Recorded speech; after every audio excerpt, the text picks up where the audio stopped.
Depuis 622, Mahomet est à Médine. Il s'était arraché, grâce à un acte fondateur, l'émigration, ou hégire, à la nuit du polythéisme qui pesait sur la Mecque. Le message qu'il a reçu, un jour de l'an 610, à l'origine d'une religion universelle qui a prolongé les deux précédents monothéismes, devient nettement plus politique, d'autant qu'il a entamé un chemin qui sera long et dur, celui de la guerre nécessaire pour unifier, par-delà l'entêtement des Mécois, tous les Arabes. À Médine, loin de son clan, loin de la Mecque, ville caravanière où il était né en 571, Mahomet a immédiatement fondé une communauté, assemblée autour de lui telles les abeilles de la ruche ou les fruits amassés d'un régime de dattes. Une bataille, celle de Badr, où Mahomet s'était emparé d'une riche caravane appartenant aux Mécois, a été le premier pas dans cette stratégie, partout déclarée dans la Révélation comme voulue par Dieu.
فمحمد ابن سيرين بأحد الكتاب بأحد صفحاته بيروي قصة الآذان.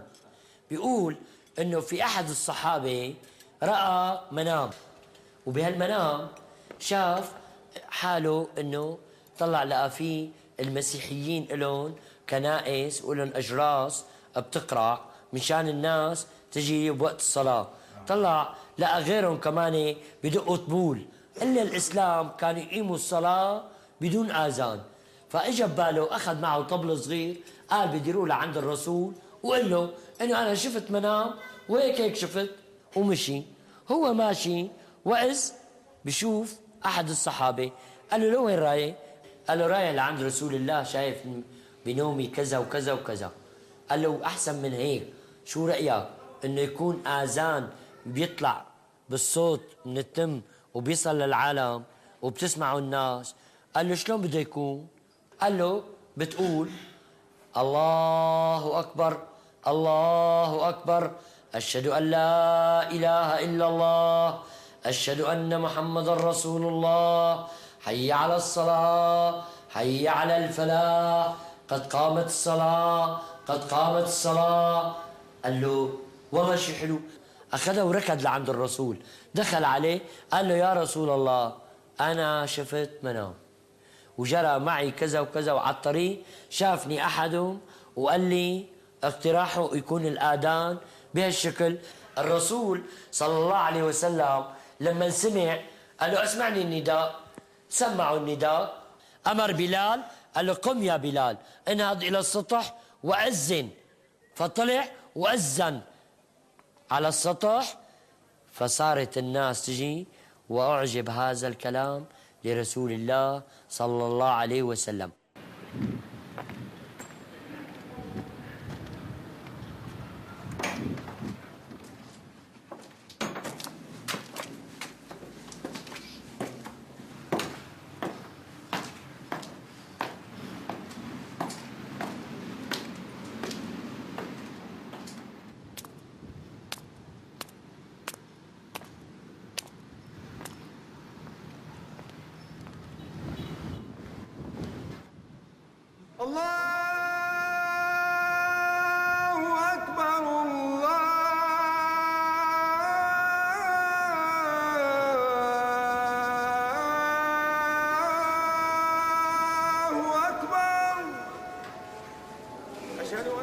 أشهد أن لا إله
En 625, Mahomet, redevenu polygame après la mort de Khadija, vient de convoler en juste noces avec la très belle Jouaïria, une jeune juive que le prophète a libérée en guise de dot. Cependant, l'épreuve qu'il va subir est la plus douloureuse de celle qu'il a jusqu'ici surmontée. Elle va le frapper dans sa passion pour son épouse préférée, Aïcha. Elle en fait le récit. Au retour d'une expédition près de Médine, je me levai et fis quelques pas pour m'écarter du campement. J'allais rejoindre les autres quand je m'aperçus que j'avais perdu mon collier. Je revins sur mes pas pour le chercher. Je finis par le retrouver et je me dirigeai vers le campement. Je me disais qu'on allait revenir me chercher. Tandis que j'étais assise, mes yeux s'alourdirent et je m'assoupis. Le jeune Safouane, qui traînait derrière la caravane, reconnut de loin ma silhouette, m'aborda et me proposa sa monture. Nous partîmes. Il conduisit à pied le dromadaire jusqu'au nouveau campement.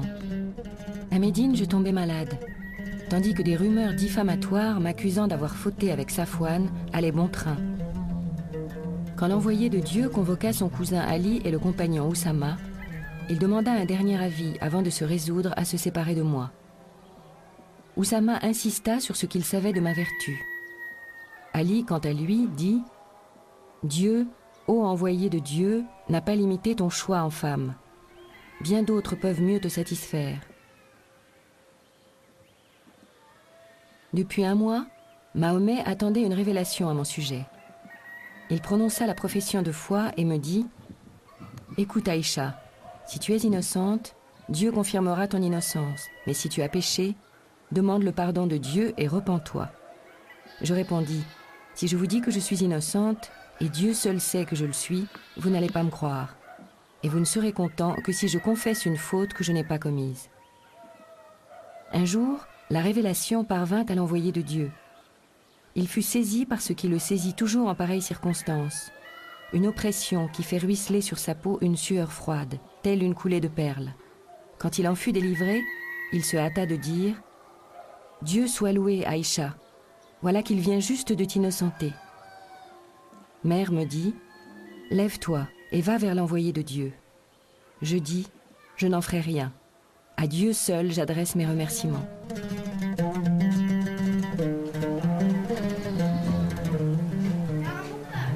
Voilà qu'on insiste à la naissance de l'espace public, de l'opinion publique. Le soupçon qui a pesé sur Aïcha, dissipé par la parole de Dieu, a eu des conséquences législatives de première importance.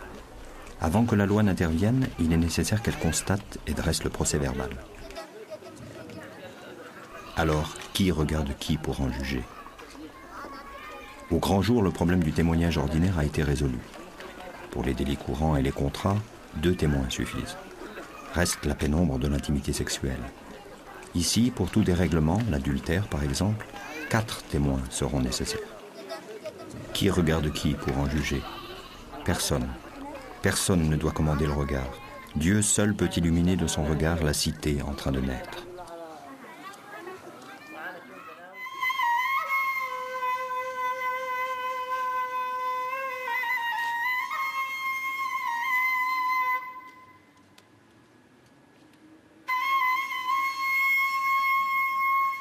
Dieu est la lumière des cieux et de la terre, semblance de sa lumière.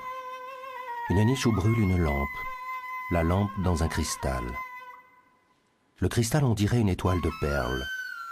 Elle tire son aliment d'un arbre de bénédiction, un olivier, qui ne soit ni de l'Est ni de l'Ouest, dont l'huile éclaire presque sans que la touche le feu. Lumière sur lumière.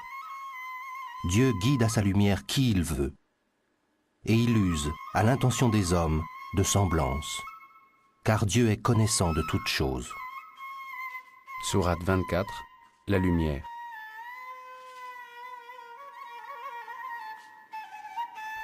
Que la Mecque soit à présent interdite à Mahomet ne lui posait pas de souci majeur, d'autant qu'il avait fort à faire à Médine. Mais, de temps en temps, le désir était fort chez lui et ses compagnons de s'approcher de Dieu sur les cimes du mont Arafat, et de tourner autour de la Kaaba pour effectuer le rite ancestral du pèlerinage, maintenu par la nouvelle religion. En 628, voilà que Mahomet prend la décision de forcer les événements. Avec 1000 pèlerins, emportant les 70 chameaux destinés au sacrifice, il se dirige vers la Mecque.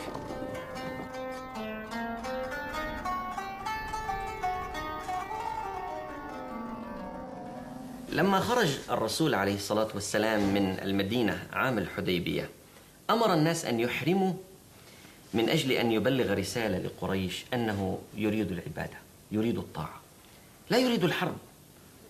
قريش طبعا سمعت بمسير الرسول، صارت ترسل الكتائب لاستفزاز الرسول عليه الصلاة والسلام.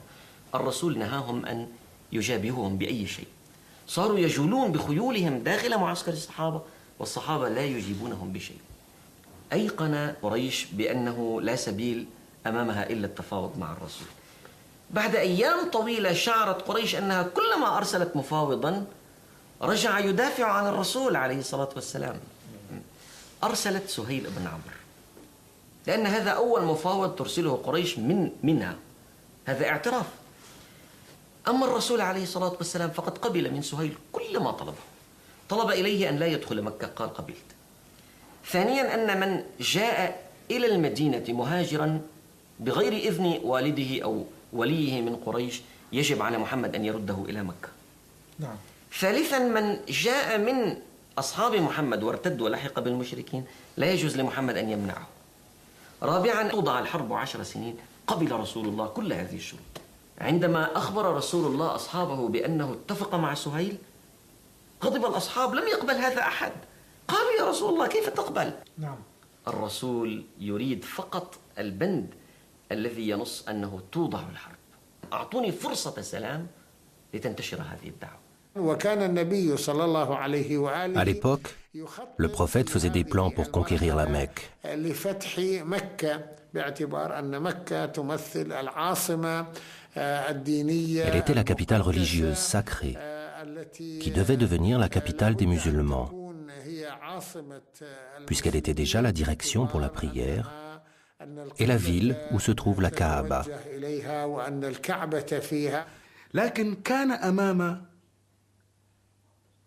Mais le prophète avait deux objectifs. La Mecque, où se trouve la maison sacrée,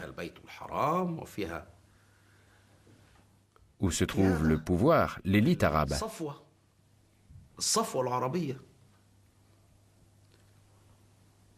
Et un autre lieu qui représentait clairement un danger, Khaybar, la ville juive du Nord, qui avait poussé les Arabes à assiéger Yathrib.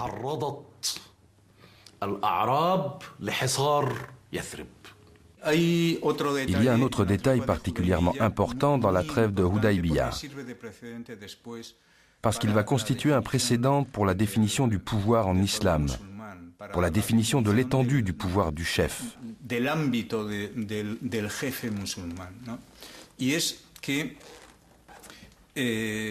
Les faits sont les suivants.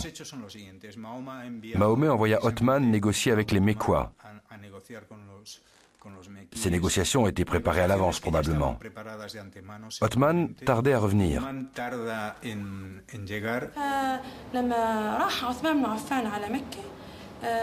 وصل أخبار لرسول الله صلى الله عليه وسلم إنه عثمان قتل، إنه حبسوه وقتلوا مين؟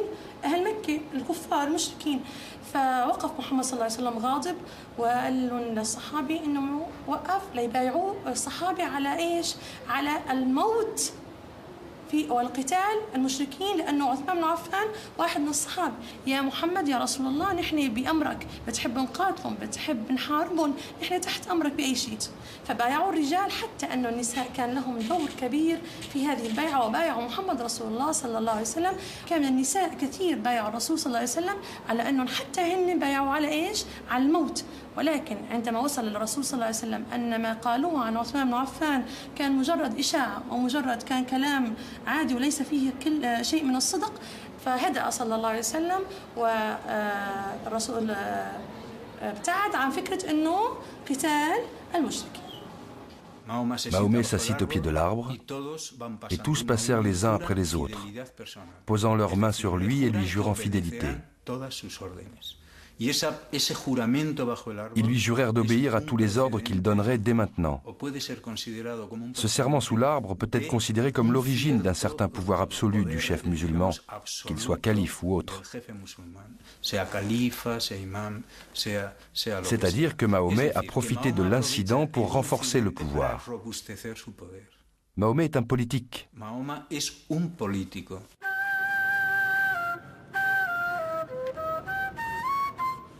À ce stade, le culte se précise. L'édifice de l'islam repose maintenant sur ce que la tradition a très tôt appelé les 5 piliers. Le premier pilier, c'est la double profession de foi, qu'il n'y a d'autre Dieu que Dieu, et que Mahomet est son prophète.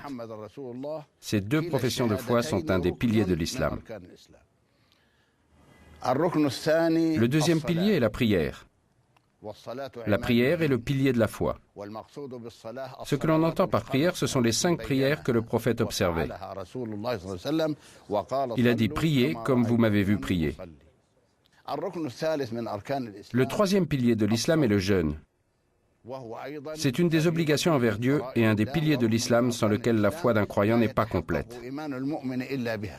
Le jeûne imposé est celui du mois de Ramadan, mois au cours duquel le Coran a été révélé pour guider les humains.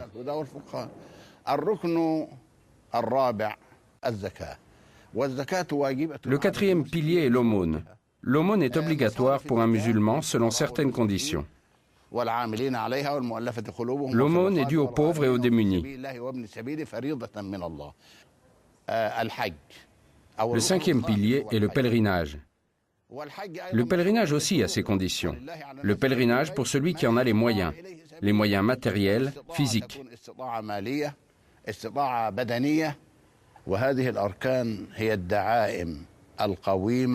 Ces devoirs piliers sont les fondements de l'islam. Et une personne ne peut être considérée comme musulmane que si elle met en pratique ces 5 devoirs piliers. Le pèlerinage à la Kaaba est un rituel ancestral et il est reconnu comme tel dans les sources musulmanes. On voit donc que le prophète est capable de prendre des pratiques religieuses déjà connues dans la culture de ceux à qui il s'adresse et de les remodeler, de les renouveler pour qu'elles servent à honorer le Dieu qu'il leur indique. Nous oublions souvent, quand nous parlons de la législation musulmane, qu'un tiers, voire une moitié de ces lois existaient avant l'islam, et que les gens n'ont fait que continuer à les observer. C'est pour ça que lorsqu'elles ont reçu l'ordre de faire le pèlerinage, les populations converties ont pensé qu'elles allaient effectuer le pèlerinage sur le même modèle qu'avant. Il a fallu donner des explications. Ceci est correct et cela ne l'est pas. Le jeûne, saint en arabe, est un élément fondamental du caractère globalement ascétique du mouvement. À la Mecque, ce caractère ascétique, avec des veillées nocturnes et des jeûnes, était prédominant. À Médine, il va se diluer quelque peu. Il sera toujours une obligation, mais il se dilue du fait des nécessités pratiques. Un guerrier ne peut pas se battre après une nuit de prière ni avec l'estomac vide. Le jeûne du Ramadan sera codifié plus tard.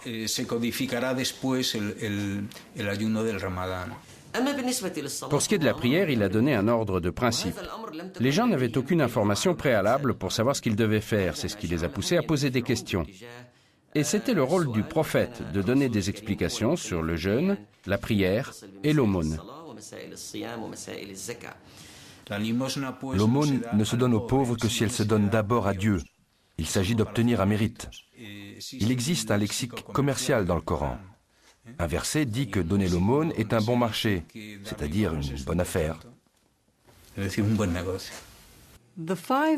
5 piliers de l'islam sont issus d'éléments du Coran et des hadiths et sont élaborés plus tard dans la pensée musulmane pour prendre la forme que nous leur connaissons actuellement et qui ne varie absolument plus depuis le début de la période classique.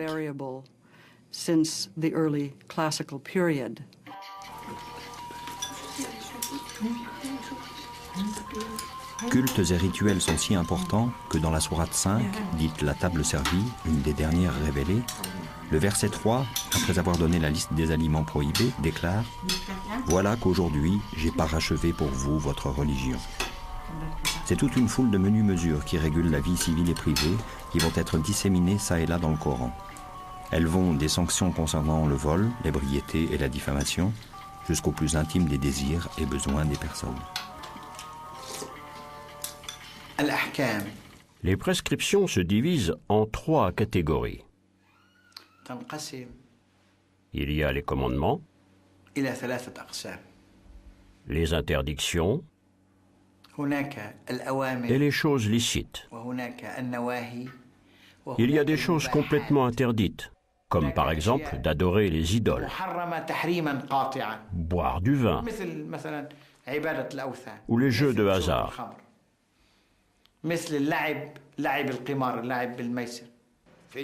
Avant l'islam, le vin était autorisé. Il ne l'a pas interdit en une seule fois. Il a dit « Ô croyants, ne priez point lorsque vous êtes ivres. Si tu as bu du vin, ne fais pas la prière en étant ivre. »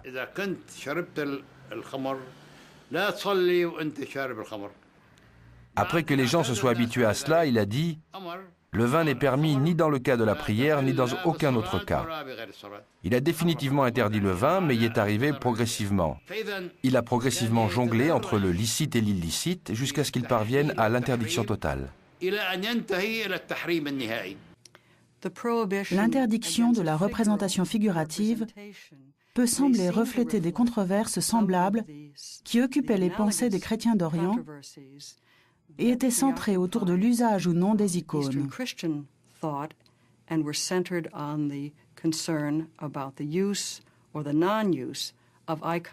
De la même façon, l'interdiction par exemple d'utiliser le porc dans l'alimentation est très clairement liée avec la pratique juive. Dans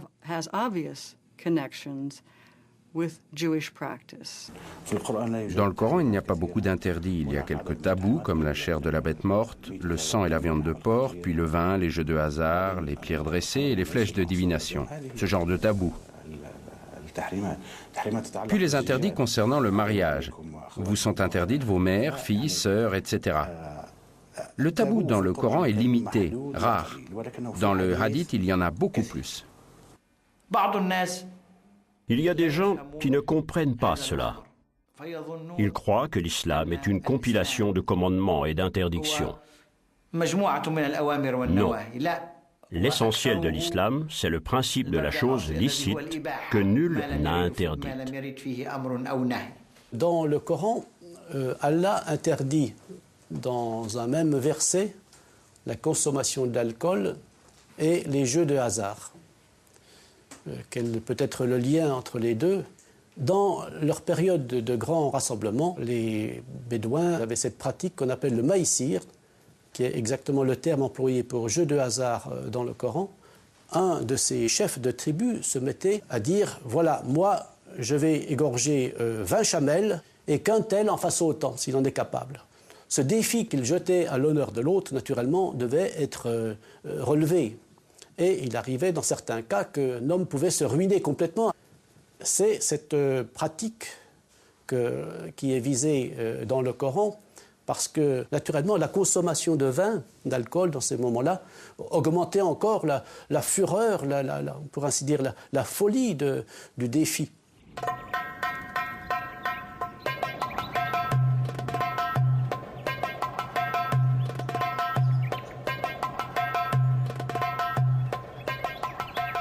En 629, l'an 7 de l'Hégire, Mahomet est aux portes de l'oasis de Kaïbar, à une centaine de kilomètres au nord de Médine, riche non seulement de palmiers dattiers, mais de blé et d'autres céréales. La ville où s'étaient réfugiés des Juifs de Médine avait 6 citadelles imprenables, défendues par 20 000 combattants. Les remparts tombaient les uns après les autres devant l'assaillant. Après quelques duels entre les braves des deux camps, Kaïbar tombe aux mains des guerriers de Mahomet.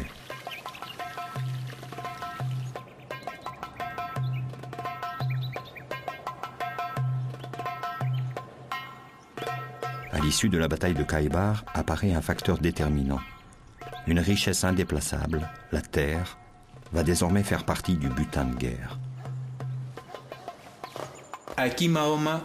Mahomet, à cette occasion, va innover.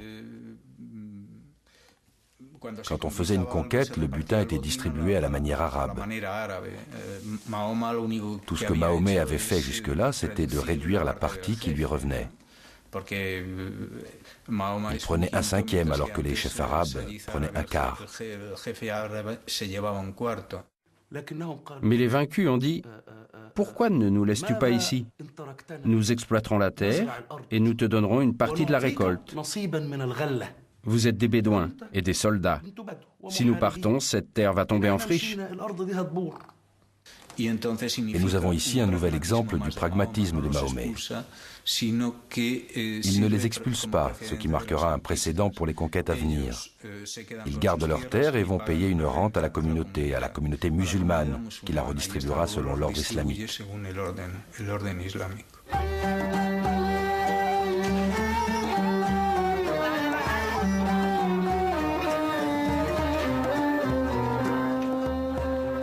Depuis longtemps, et surtout après la prise de Khaïbar, Médine pacifiée connaît la prospérité économique. Les marchés y sont animés, la ville prend l'aspect d'une agglomération urbaine et active. La trêve obtenue avec les Mécois éloigne le spectre de la guerre. L'horizon de la vision prophétique sur le terrain du politique s'élargit.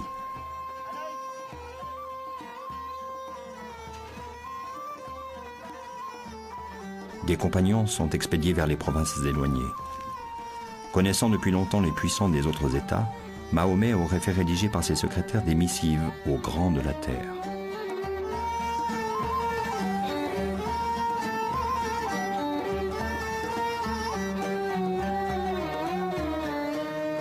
وبدأ الرسول عليه الصلاة والسلام يرسل بعض الرسائل على يد رسل له إلى الدول المجاورة وكم منها مصر فأرسل مندوب عنه أو رسول عنه إلى المقوقس حاكم مصر في الوقت ده بيقول له فيها إن احنا بندعوك إلى الدين الإسلامي. فالمقوقس أخذ هذه الرسالة وبعت رسالة أخرى إلى سيدنا محمد عليه الصلاة والسلام وهدايا، ومن ضمن هذه الهدايا جاريتين أختين ليختبر فيهم الرسول عليه الصلاة والسلام، لأن سيدنا عيسى قال إن فيه نبي جاي بعد اسمه محمد وإنه لن يجمع بين الأختين، فأراد المقوقس أن يختبر الرسول عليه الصلاة والسلام هل هو نبي فعلا أم لا. فعندما وصلت هذه الهدايا إلى الرسول عليه الصلاة والسلام وكان من ضمنها الجاريتين، بدأ يعرض عليهم الدين الإسلامي، شافوا سلوكيات الرسول عليه الصلاة والسلام فأسلموا، وطلب سيدنا محمد من الله سبحانه وتعالى أن يختار له واحدة من الأختين، فاختار له مريا القبطية. مريا القبطية خلفت له ابن اسمه إبراهيم على اسم سيدنا إبراهيم عليه السلام أبو الأنبياء، أبو سيدنا إسماعيل وسيدنا إسحاق. Ce bébé, dernier enfant mâle, ne survivra pas. La condition des femmes était en pleine mutation. Les signes d'une réelle émancipation étaient patents. Elles géraient seules leur fortune, participaient à des batailles, choisissaient leurs époux. Le Coran, en octroyant de plus le droit, certes partiel, de témoigner et d'hériter aux femmes, a suscité l'agacement d'une partie de la gent masculine. Au sein même des foyers du prophète, qui a eu une vingtaine d'épouses, cette situation se manifestait, selon de nombreux hadiths, par de vives scènes de ménage. À l'époque, il y avait des pressions énormes sur le prophète. On lui reprochait d'avoir octroyé tant de droits aux femmes qu'elles s'étaient révoltées et qu'elles étaient devenues difficiles à maîtriser. Pour les femmes des sociétés occidentales ou non musulmanes, il est souvent difficile de comprendre que les femmes musulmanes considèrent qu'un grand nombre d'aspects de la révélation coranique sont un atout pour elles, comme sont un atout les pratiques sociales et rituelles que l'on a interprétées comme issues du Coran.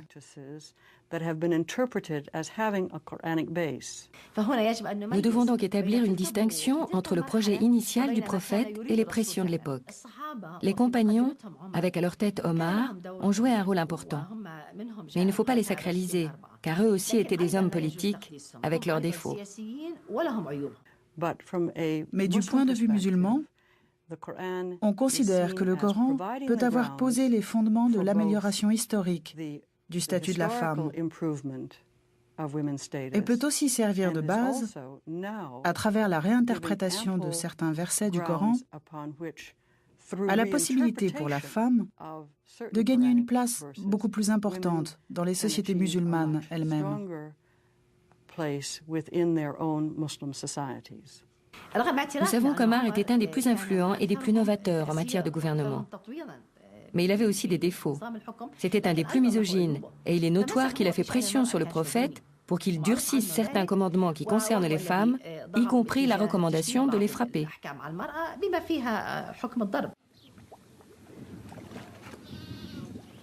Les hommes sont supérieurs aux femmes à cause des qualités par lesquelles Dieu a élevé ceux-là au-dessus de celles-ci, et parce que les hommes emploient leurs biens pour doter les femmes.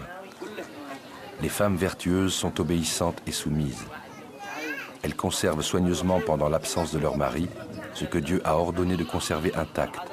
Sourate 4, verset 38.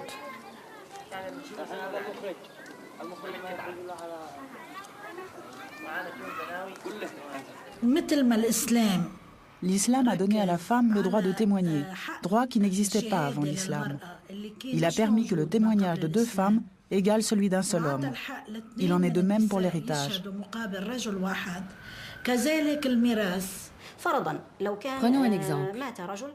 Un homme meurt et laisse derrière lui 100 000 dinars. Il a un garçon et une fille. Le garçon aura droit au double de ce que prendra la fille. La fille aura environ 33 000 dinars et le garçon aura environ 66 000 dinars. Que va faire le garçon de sa part et que va faire la fille de la sienne? À cette époque, où la femme était privée de nombreux droits, elle était également privée du processus de prise de conscience.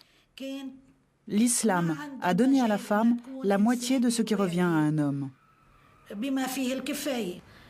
L'objectif de l'islam était d'inculquer aux hommes les principes et les responsabilités de l'homme envers la femme. L'homme était responsable de son épouse, tout comme le frère était responsable de sa sœur. Elle prend sa part, la met dans sa poche, dans une armoire, où elle s'achète des bijoux, elle en fait ce qu'elle veut. Quant à l'homme, quand il a eu sa part, il doit faire des dépenses pour l'entretien de cette femme. Il a payé la dot de la fille qu'il veut épouser, il a dépensé de l'argent pour sa femme, il ne lui reste plus rien de cet argent. En tant que sociologue, et d'un point de vue personnel, à partir du moment où la femme a atteint un degré suffisant de prise de conscience, qu'elle a évolué et atteint les plus hautes fonctions, les plus hauts degrés de connaissance et d'expérience, je me demande jusqu'à quel point nous pouvons continuer à nous contenter de cela.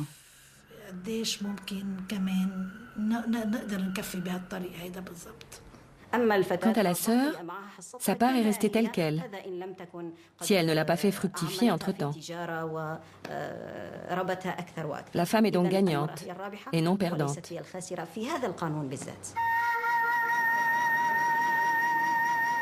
En 630, le pèlerinage que Mahomet va effectuer à la Mecque, première conséquence de la trêve de Hudaybiya, sera un pèlerinage mixte.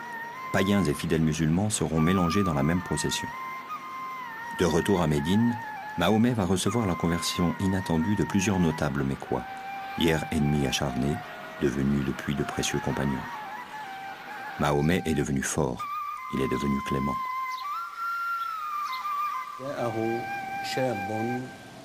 يدعى كعب وهذا الرجل كما هو معروف شاعر هجى الكثيرين وهجى النبي عليه الصلاة والسلام وهجى الخير وأهل الخير فأهدر النبي عليه الصلاة والسلام دمه فلما سمع كعب بهذا الحكم جاء إلى النبي عليه الصلاة والسلام متخفيا ولكنه كان يحمل قصيدة كتبها هو مطلع هذه القصيدة بانت سعاد فقلبي اليوم متبول متيم إثرها لم يفد مقبول هيفاء مقبلة عجزاء مدبرة لا يشتكى قصر منها ولا طول ثم ختم هذه القصيدة الطويلة فقال نبئت أن رسول الله أوعدني والعفو عند رسول الله مأمول فعرفه النبي عليه الصلاة والسلام أنه كعب وأنه الذي أهدر دمه وبمجرد أن قال هذا البيت ألقى عليه بردته وعفى عنه وسامحه ثم بعد ذلك أصبح الشعراء إذا ما أرادوا أن يمدحوا النبي عليه الصلاة والسلام بقصيدة وكانت القصيدة جميلة جدا سموها بالبردة. L'Arabie est désormais sur la voie de l'unification. Les Arabes commencent à se rallier à Mahomet sous la bannière de l'islam. De profondes raisons apparaîtront d'entamer une première sortie hors des limites géographiques de la péninsule.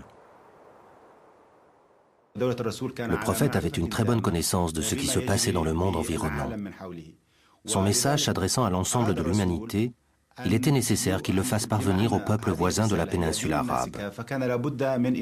Quand il s'est avéré qu'il pouvait être un rempart contre l'expansion du message qui est destiné à l'humanité tout entière, il est devenu évident qu'il fallait lutter pour l'expansion de ce message, fût-ce par la force.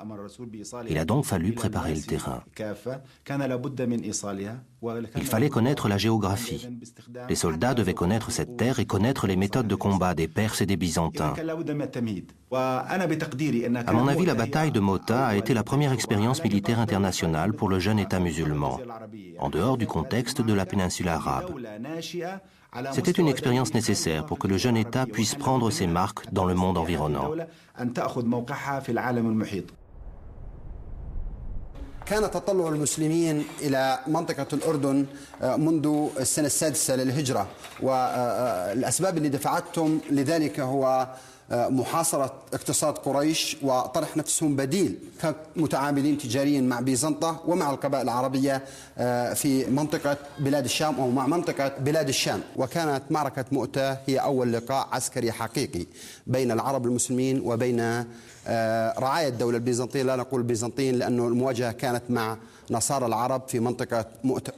الكثير من المصادر التاريخية تعتبر أن ما حدث في معركة مؤتة هزيمة. الحقيقة لا.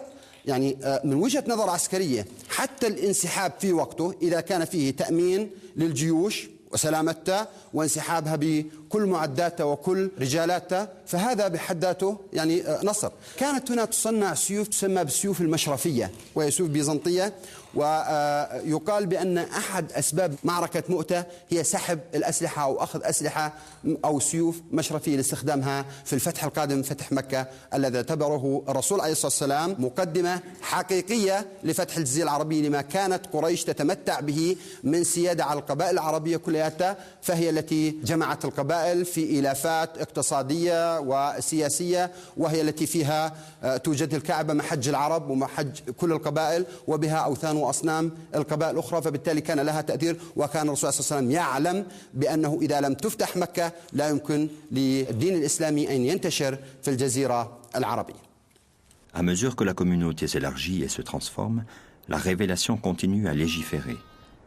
Tandis que des lois plus citadines vont être réformées, tel l'affranchissement d'un esclave, qui devient au nom du Coran lié à l'expiation d'un péché, d'autres coutumes païennes sont brutalement abolies, telle la petite fille enterrée vive, sacrifiée au dieu Wad, le héros des Arabes. L'islam se compose d'une foi et d'une loi. La foi consiste à croire qu'il n'y a de Dieu qu'Allah. La charia consiste à organiser les relations des gens entre eux et les relations des gens avec leur Créateur. Il y a les actes de dévotion et les comportements et attitudes morales. Si nous nous intéressions aux sources de la législation, nous en trouverions un grand nombre. La première source est le livre. Puis vient la tradition du prophète, puis ce dont on est convenu par consensus, puis ce dont on est convenu par analogie, et enfin les intérêts généraux. Comment établir ces jugements en puisant dans le Coran et la Sunna? Il y a des termes généraux dont le savant peut s'inspirer pour servir la communauté. Le prophète envoya Muaz, fils de Jabal, au Yémen, et lui dit « Comment vas-tu gouverner ?» Il lui répondit « Avec l'aide du livre d'Allah ». Le prophète lui demanda « Et si tu ne trouves pas dans le livre d'Allah ? Il répondit, avec la sunna du prophète. Le prophète lui demanda, et si tu ne trouves pas? Il répondit, je prononcerai un jugement indépendant. Que veut dire al-ijtihad? S'efforcer de concevoir une loi, faire des efforts pour une interprétation personnelle dans les limites de l'esprit de la charia et de l'esprit de l'islam. C'est-à-dire qu'il va comparer l'événement avec un autre du même type, comparer l'événement présent avec ce que les compagnons du prophète ont pu faire.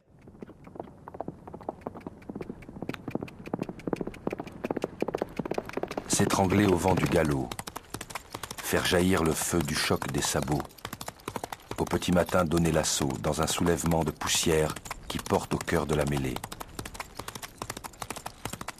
Par tout cela, je le jure, l'homme est ingrat envers son Seigneur. De cela il peut témoigner, mais l'amour des biens le rend avide. Alors ne le sait-il pas? Quand l'intérieur des tombes sera bouleversé et l'intérieur des poitrines récapitulé, leur Seigneur en ce jour sera d'eux informé. Sourate 100.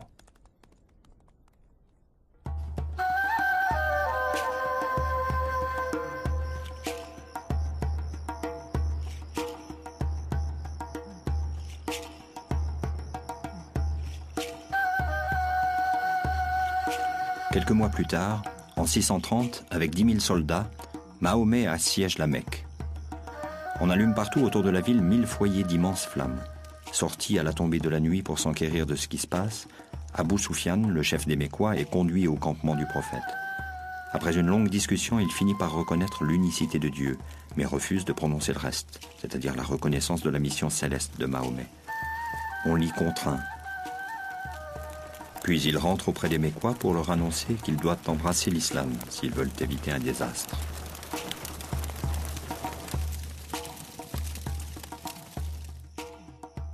De fait, le lendemain, les troupes de Mahomet, sans coup férir, investissent la ville.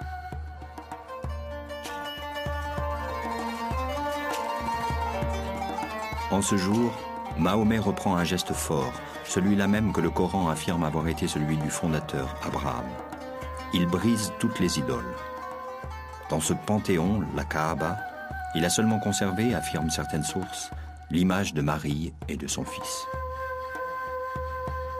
كانت حواري مكة قد امتلأت أمانا وسلاما وراح رجالها يخرجون يستطلعون الأخبار فإذا بنداء بلال يصدح في مكة الله أكبر الله أكبر الله أكبر الله أكبر إلى آخر الأذان واجتمع الناس في حرم الله حول بيت الله وجاء رسول الله صلى الله عليه وسلم ثم قال للناس وقد اصطفوا جموعا نساء ورجالا قال يا معشر قريش ما تظنون أني فاعل بكم وهذه العبارة تعني أن رسول الله صلى الله عليه وسلم وقد انتصر بحد السيف أن يسود عرف العرب آنذاك المنتصر بالقوة يملك الديار والمال والمتاع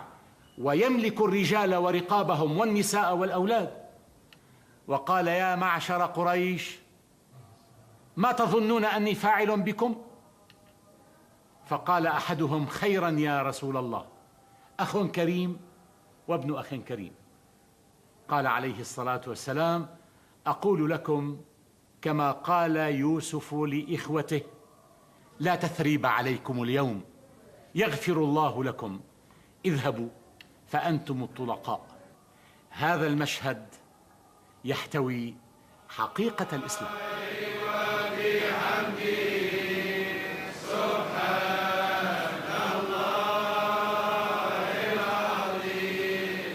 Cette magnanimité du prophète à l'égard des siens, les Mécois, rivaux de toujours des Médinois, a provoqué une certaine irritation chez les Ansars, les fidèles de Médine. Selon les notables de Médine, il était inacceptable que l'on accorde la grâce à ces idolâtres vaincus, vieux persécuteurs du prophète. Il a déclaré l'amnistie générale, sauf pour 4 ou 5 personnes à propos desquelles il a dit « Ceux-là, tuez-les, même s'ils s'accrochent aux parures de la Kaaba, tant ils avaient nui aux prophètes et aux musulmans. » Il a dit « Partez, vous êtes libres. Il leur a tous pardonné, et c'est là l'attitude qu'il a érigée en principe, celle que devraient suivre les musulmans jusqu'au jour du jugement dernier. C'est un dessein politique, et derrière ce dessein politique, il y a l'évidence que les Koraïchites sont le seul rouage bien huilé.